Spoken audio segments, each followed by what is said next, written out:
यही गाउँले मलाई हुर्कायो बढायो, रिस्ती खोला पारी मङ्गला पढायो।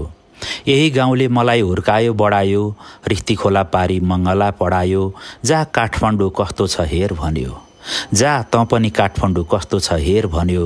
हेर्दा हेर्दै काठमाडौँले सपना डढायो, हेर्दा हेर्दै त्यही काठमाडौँले सपना डढायो। यो मेरो रस्ती बस्ती अनि थाकथलो। यो मुक्तक यही रस्ती बस्तीलाई समर्पण गर्दै यो क्लिपमा देख्नुभएको पृष्ठभूमि सरसर्ती भन्दै जान्छु।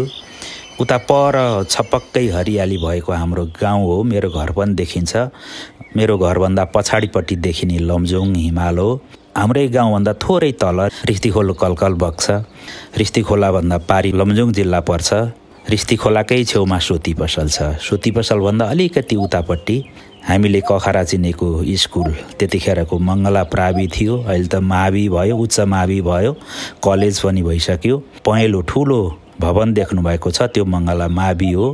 उतापट्टि सूर्यपाल गाउँ हो। सूर्यपालभन्दा अब यसरी सर हेर्दै जाँदाखेरि उता पर टाढा डाँडाहरू देखिन्छन्। त्यही डाँडाको ठ्याक्कै तलतिर पोखरा पर्छ। आफ्नो रस्ती बस्तीमा पुग्दाखेरि मुक्तकिलो शब्द अर्घ चढाएको थिएँ। यहाँहरूले हेरिदिनु भयो, सुनिदिनु भयो। प्रतिक्रियाको अपेक्षा राख्दै अहिले भने धन्यवाद भने, नमस्कार।